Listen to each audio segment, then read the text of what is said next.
এই সংবিধানটাকে আমি বাংলাদেশের সংবিধান বা জনগণের সংবিধান বলার চেয়ে এটাকে আমি মুজিব বিধান বলতে চাই। অর্থাৎ এটাকে এত বেশি সংস্কার করে করে একটা খিচুড়ি বানাইছে যে এই সংবিধানটাকে একটা ডাস্টবিনে ফেলা ছাড়া এটা নতুন কোনো কিছু চিন্তা করতেই পারি না আমরা।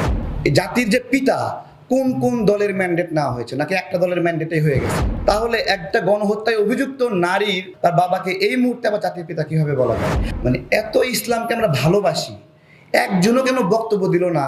মাদ্রাসা ছাত্রদের কেন চাকরি দেওয়া হয় না? আপনি হলো রাশিয়ান সমাজ বিজ্ঞান জানেন, আপনি এই জন্য চাকরি পাবেন, আর আরেকজন ইসলামিক সমাজ বিজ্ঞান জানে, এই জন্য চাকরি পাবেন। আমি বলছি রাজনৈতিক দলগুলো যদি এই আন্দোলনে অংশ না নিত, ছাত্রদেরকে কচু কাটা করা হতো। আমি সেই বিষয়টাতে যাই যে সংবিধান সংস্কার নাকি নতুন বানাবো।